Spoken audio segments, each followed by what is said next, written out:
بسم اللہ الرحمن الرحیم۔ السلام علیکم۔ اب اس لیسن میں ہم مزید موضوع حدیث دیکھیں گے۔ کوچ کے روز میں نے اللہ کو ایک زرد اونٹ پر سوار دیکھا اور خدا صوف کا جبہ پہنے ہوئے تھا اور لوگوں کے آگے چل رہا تھا۔ یہ حدیث موضوع ہے، اس کی کوئی اصل نہیں، اور حدیث کے ہم چھوٹے جہاد سے بڑے جہاد کی طرف لوٹ آئے۔ صحابہ نے عرض کیا، یا رسول اللہ، جہاد اکبر کیا ہے؟ آپ نے فرمایا، دل سے جہاد۔ آپ نے حافظ ابن حجر اسقلانی کہتے ہیں، یہ لوگوں کی زبان پر مشہور ہے۔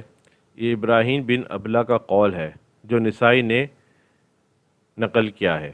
ملا علی قاری فرماتے ہیں، غزالی نے اس کا احیاء میں ذکر کیا، اور عراقی کہتے ہیں اسے بہقی نے جابر سے روایت کیا ہے، اور بہقی کہتے ہیں اس کی سند میں ضعف ہے۔ اور حدیث کہ اللہ تعالیٰ اس شخص پر رحم فرمائے جو میری زیارت اس حالت میں کرے کہ اس کی ناقہ کی زمام اس کے ہاتھ میں ہو۔ حافظ ابن حجر اسقلانی فرماتے ہیں، ان الفاظ کے ساتھ اس کی کوئی اصل نہیں، اور حدیث کے درہم کا اس کے گھر والوں پر لوٹانا 70 سال کی عبادت سے بہتر ہے۔ ابن حجر رحمۃ اللہ کہتے ہیں، میں لفظاً اس کی اصل کو نہیں پہچانتا، ورنہ بلحاظ معنی یہ صحیح ہے۔ اور حدیث کے حضرت علیہ السلام پہ سورج لوٹا دیا گیا، امام احمد فرماتے ہیں اس کی کوئی اصل نہیں، اور ابن الجوزی نے اسے اپنی موضوعات میں روایت کیا ہے، لیکن طحاوی اور صاحب شفا نے اسے صحیح قرار دیا ہے۔ اور ابن مندہ، ابن شاہین اور طبرانی نے اوسط میں حسن سند کے ساتھ روایت کیا ہے کہ رسول اللہ صلی اللہ علیہ وسلم نے سورج کو حکم دیا، وہ دن کی ایک ساتھ پیچھے ہٹ گیا۔ البانی نے اس کو ضعیف قرار دیا ہے۔ اور یہ جو لوگوں کی زبان پر مشہور ہے کہ مومن کا جھوٹا بھی شفا ہے، وہ اس حدیث کی بنا پر ہے جو دار قطنی میں ابن عباس رضی اللہ عنہ سے مرفوعاً مروی ہے۔ تواضع میں یہ بھی داخل ہے کہ آدمی اپنے مومن بھائی کا جھوٹا پی لے۔ اور حدیث کے زندہ بانسری بجانے والا خوش نہیں ہوتا، یہ حدیث نہیں۔ اکثر اوقات یہ بات صحیح بھی ہوتی ہے کہ گانے والے کی مختلف لے کے باعث سننے والے کے دل پر اس کا کوئی اثر نہیں ہوتا، جیسے کہ طبلہ بجانے والا کہ وہ طبلہ بجاتے وقت اپنے حال سے متغیر نہیں ہوتا۔ اسی بنا پر اکابر صوفیہ پر ظاہر میں سماع کا کوئی اثر نہیں ہوتا، اگرچہ وہ تاثیر سے خالی نہیں ہوتا۔ جنید رحمۃ اللہ سے دریافت کیا گیا کہ جب آپ شروع میں وجد کے مرتکب ہوئے تھے تو آخر میں کیوں چھوڑ دیا؟ تو انہوں نے یہ آیت پڑھی، تو پہاڑوں کو جمع ہوا دیکھے گا حالانکہ وہ بادلوں کی طرح دوڑتے ہیں۔ ابو بکر صدیق علیہ السلام نے جب ایک شخص کی بات کے شروع پر ہوتے ہوئے دیکھا تو فرمایا، ہم بھی ایسے ہی تھے، اب ہمارے دل سخت ہو گئے ہیں۔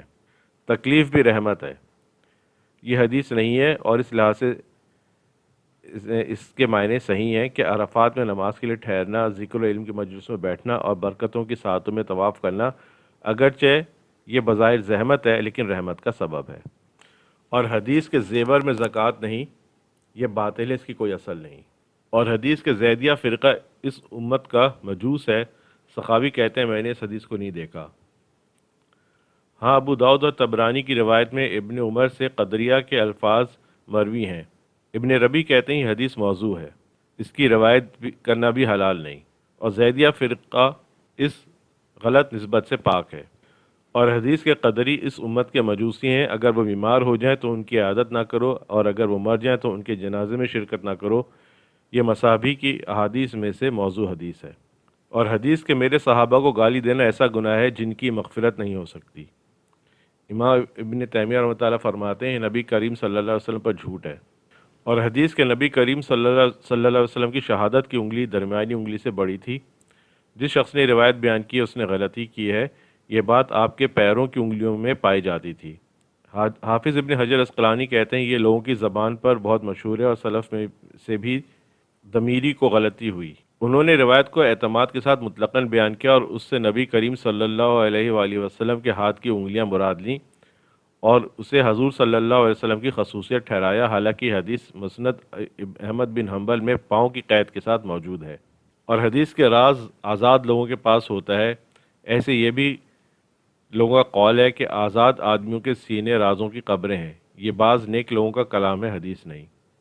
اور حدیث کے سفر آدمی کے اخلاق ظاہر کر دیتا ہے، یہ حدیث نہیں بلکہ ایک مثال ہے، اور مقصد یہ ہے کہ جب سفر میں خطرات اور خوف پیش آتا ہے تو آدمی کے اخلاق اور جو مختلف وجوہات کی بنا پر حضر میں چھپے ہوتے ہیں ظاہر ہو جاتے ہیں۔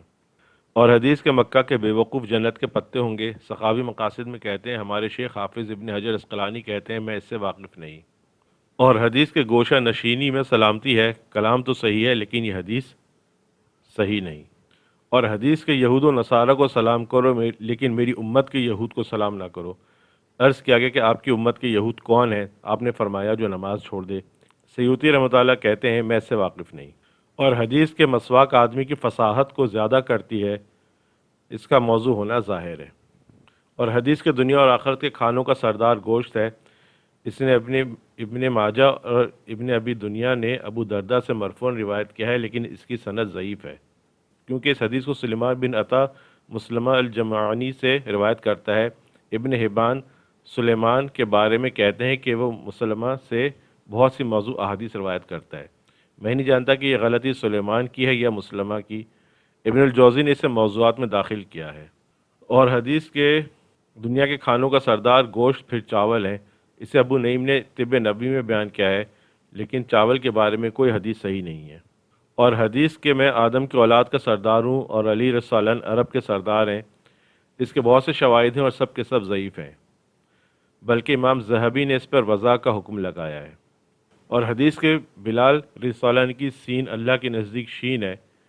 ابن کثیر رحمۃ اللہ کہتے ہیں اس کی کوئی اصل نہیں، یعنی حضرت بلال رضی جو ہے وہ شین کو شین ہی پڑھتے تھے، سین نہیں پڑھتے تھے۔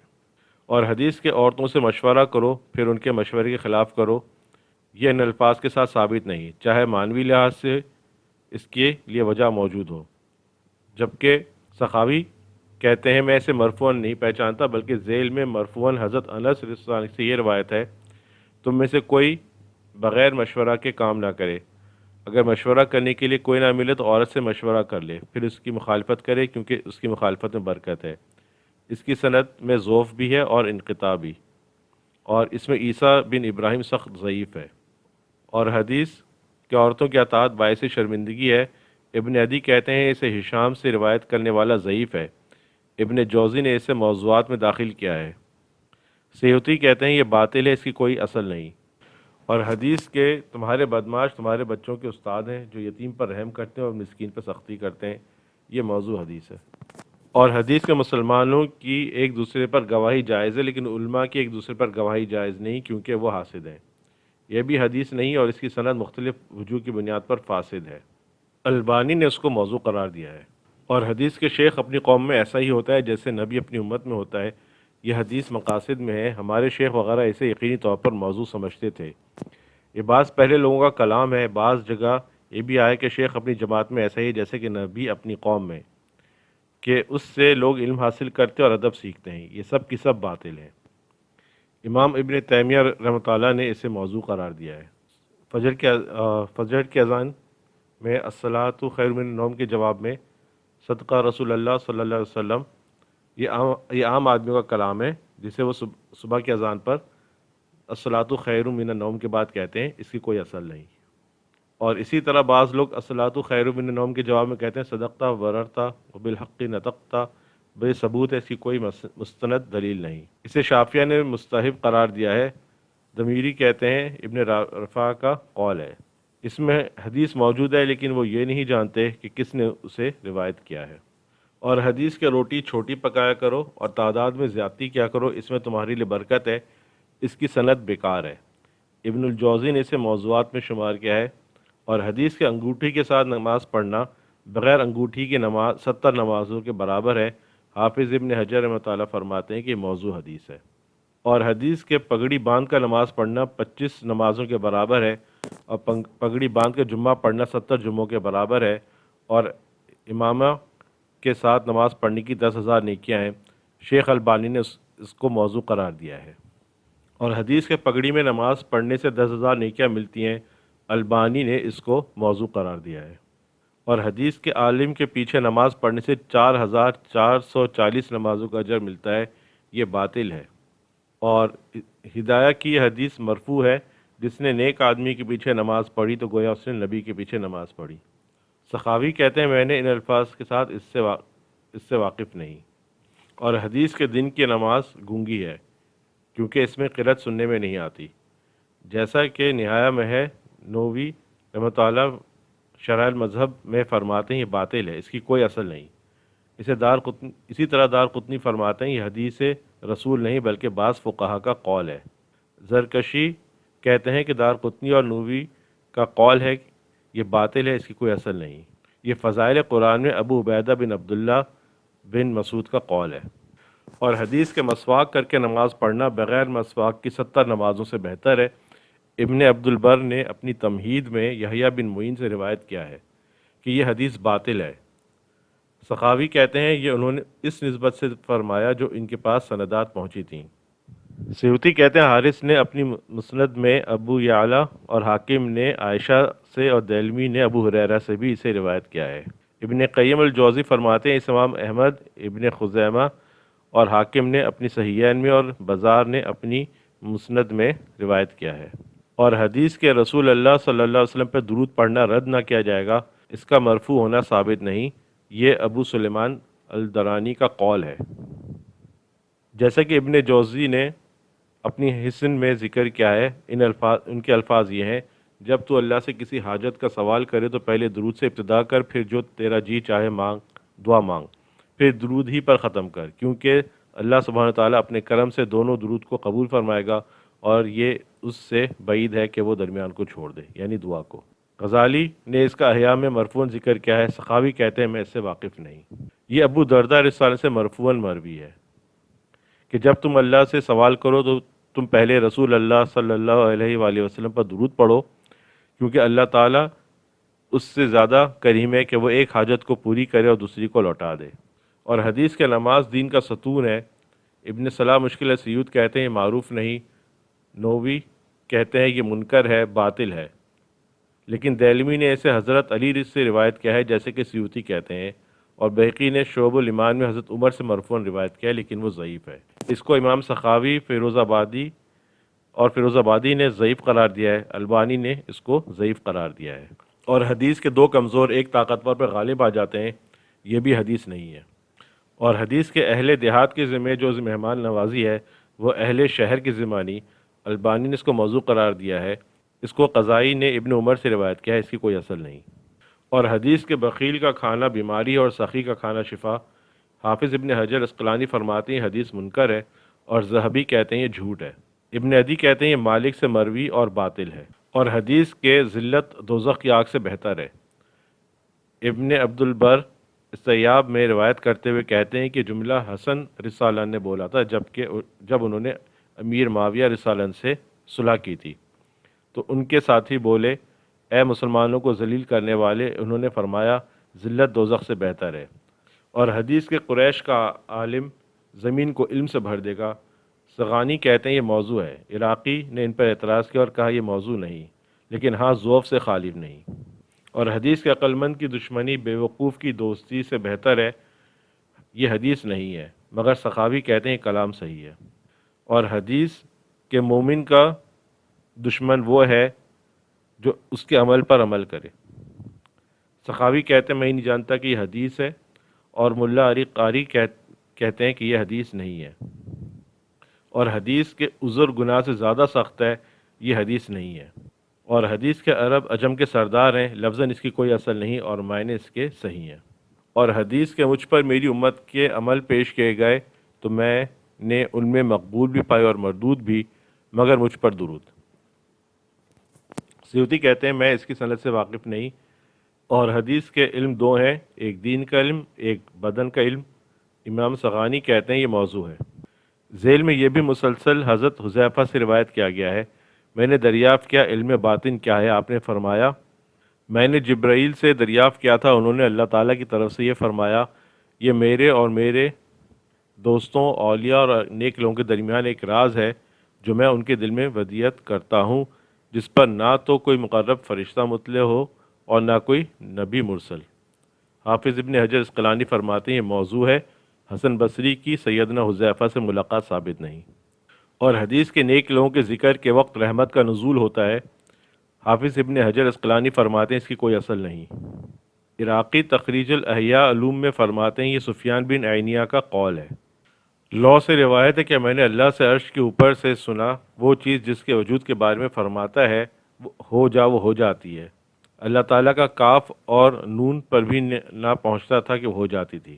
میں یعنی کہ ملا علی قاری فرماتے ہیں کہ یہ موضوع ہے۔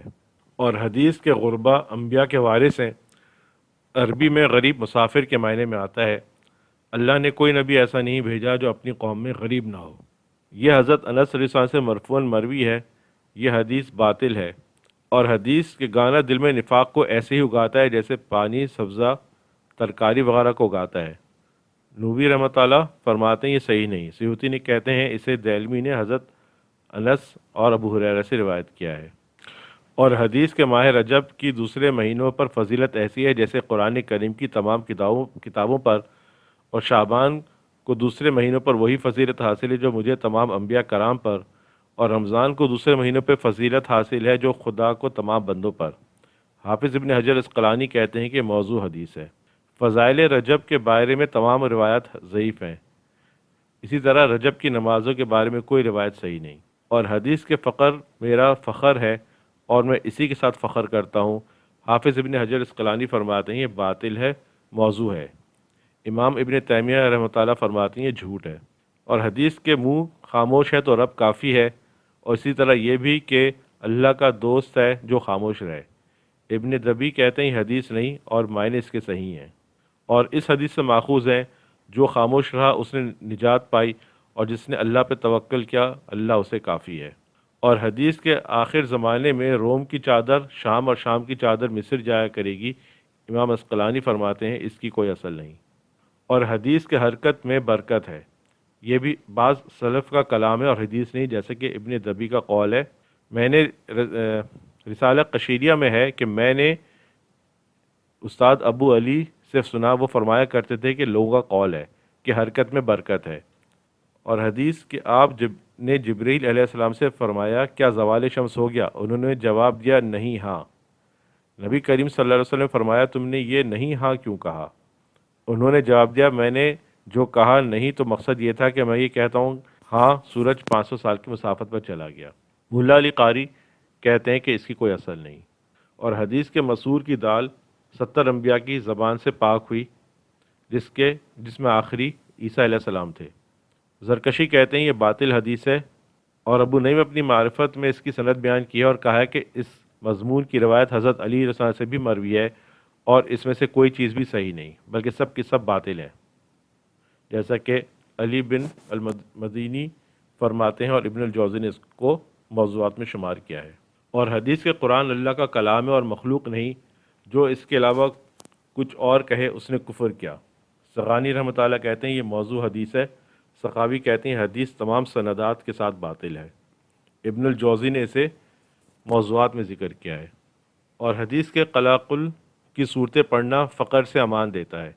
سخاوی کہتے ہیں اس کی کوئی اصل نہیں، اور قلاقل سے مراد وہ صورتیں ہیں جن کی ابتدا میں لفظ قل ہے، اور وہ 5 صورتیں ہیں سورہ جن، لیکن اس میں مشہور یہ 4 ہیں: کافرون اور اخلاص اور معوذتین۔ حضرت عثمان رضی اللہ عنہ کا قصہ کہ جب وہ خلیفہ بنائے گئے اور انہوں نے پہلے جمعے کو خطبہ دیا تو ممبر پر چڑھے تو فرمایا الحمدللہ، پھر ممبر پر کانپنے لگے اور فرمایا ابو بکر اور عمر اس مقام کے لیے تیار کیے گئے تھے اور تم ایک امام کی طرف تھے، اور پھر فرمایا میں تم میں سے بولنے والے امام کو نکالتا ہوں، ان قریب تمہارے سامنے خطیب آئے گا، اور میں اللہ تعالیٰ سے اپنے لیے اور تمہارے لیے مغفرت چاہتا ہوں، اور یہ کہہ کر نیچے اتر گئے اور انہیں نماز پڑھائی۔ ابن الحمام کہتے ہیں یہ روایت کتب فقہ میں ضرور پائی جاتی ہے، لیکن کتب حدیث میں اس کا کہیں ذکر نہیں، اور حدیث کے دل خدا کا گھر ہے، اس کی مرفوعاً کوئی اصل نہیں۔ ابن تیمیہ رحمۃ اللہ فرماتے ہیں یہ موضوع ہے۔ اور حدیث کے مومن کا دل میٹھا ہے، مٹھاس کو پسند کرتا ہے۔ ابن الجوزی نے اسے موضوعات میں شمار کیا ہے۔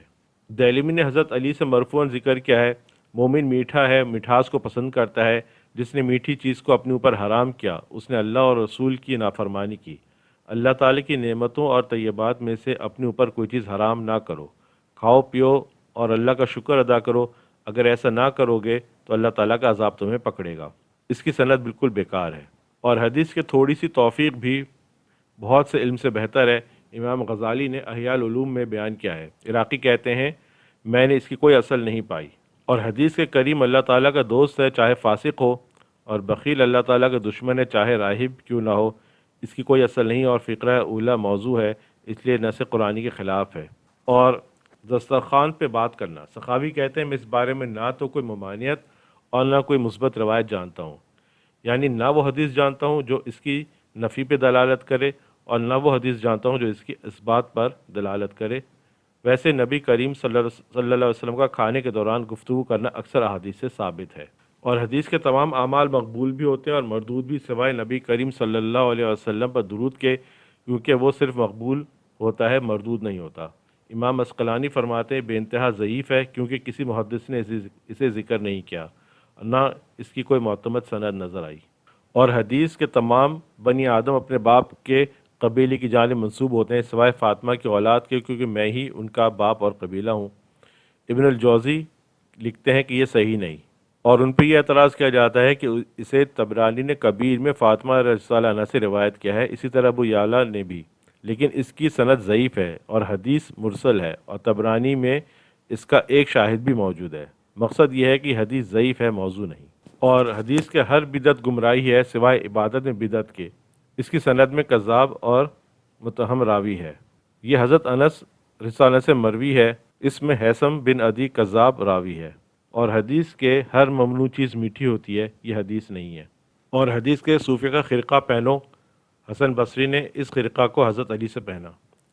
ابن دہیہ اور ابن صلاح فرماتے ہیں یہ باطل ہے، اور اسی طرح امام عسقلانی فرماتے ہیں کہ اس کی سندات میں کوئی بھی سند ایسی نہیں جو ثابت ہو، اور اس مضمون پر کوئی حدیث جو صحیح، حسن یا ضعیف ہو موجود نہیں، کہ نبی کریم صلی اللہ علیہ وآلہ وسلم نے کسی صحابی کو خرقہ اس شکل میں پہنایا ہو جو صوفیہ میں متعارف ہے، اور نہ کسی صحابی کو اس فعل کا حکم دیا، اور جو اس بارے میں روایتیں بیان کی جاتی ہیں وہ سب باطل ہیں۔ پھر حافظ ابن حجر عسقلانی کہتے ہیں کہ ان تہمت لگانے والوں کے جھوٹ میں یہ بات بھی موجود ہے کہ حضرت علی رضی اللہ عنہ نے یہ خرقہ حسن بصری کو پہنایا۔ حسن بصری ائمہ حدیث میں شمار ہوتے ہیں، لیکن تمام محدثین اس بات پر متفق ہیں کہ حسن بصری کو حضرت علی رضی اللہ عنہ سے سماع حاصل نہیں، یعنی حسن بصری نے حضرت علی رضی اللہ عنہ سے کوئی روایت نہیں سنی، کجا یہ کہ حضرت علی کا ان کو خرقہ پہنانا۔ اور بعض سندات میں خرقہ کا تعلق اویس قرنی سے کیا جاتا ہے کہ اویس نے حضرت عمر اور حضرت علی کے ساتھ جمع ہوئے۔ ملا علی قاری کہتے ہیں کہ ایسی ہی صوفیہ میں جو تلقین کی نسبت پائی جاتی ہے اس کی بھی کوئی اصل نہیں، ایسے ہی مصافحہ کی نسبت جسے وہ نبی کریم صلی اللہ علیہ وسلم تک پہنچاتے ہیں اس کی بھی کوئی اصل نہیں۔ اسی طرح خرقہ کی اویس رحمۃ اللہ کی جانب نسبت کہ نبی کریم صلی اللہ علیہ وسلم نے اویس کے لیے اپنے خرقہ کی وصیت کی تھی، اور حضرت عمر اور حضرت علی نے ان کے سپرد کیا، اور وہ اویس کے ذریعے ان صوفیہ تک پہنچا، اور اسی طرح چلتا رہا، اگرچہ اس کا بعض مشائخ نے ذکر کیا ہے، لیکن صحت کا دار و مدار کتاب اللہ اور سنت رسول کی مطابقت میں ہے، اور خواہشات سے احتراز اور ہدایت پر چلنے میں ہے۔ اور حدیث کے اہل جنت کی زبان عربی اور عمدہ فارسی ہوگی، اور جب اللہ تعالیٰ اپنے کسی کام میں نرمی کا ارادہ فرماتے ہیں تو اپنے مقرب فرشتوں کے پاس عمدہ فارسی میں وہی فرماتے ہیں۔ یہ دونوں موضوع احادیث ہیں۔ اور حدیث کے خواہشات کے سانپ نے میرا جگر ڈس لیا، اور ایک صحیح روایت میں ہے مجھے ڈس لیا گیا ہے، نہ کوئی اس کا طبیب ہے نہ جھاڑنے والا سوائے اس دوست کے جس کے ساتھ مجھے شغف ہے، وہی میری بیماری اور میرا تریاق ہے۔ اور یہ دونوں رسول اللہ صلی اللہ علیہ وسلم کے سامنے پڑھی گئیں، لیکن اس کی کوئی اصل نہیں۔ ابن تیمیہ کہتے ہیں مشہور یہ ہے کہ ابو محذورہ نے یہ حضور صلی اللہ علیہ وسلم کے سامنے پڑھا تھا، حتیٰ کہ آپ کو وجد آ گیا، آپ کے مونڈوں سے آپ کی چادر گر گئی، اسے اصحاب صفہ نے تقسیم کر لیا، اور اس کا ایک ایک ٹکڑا اپنے اپنے کپڑوں میں لگا لیا۔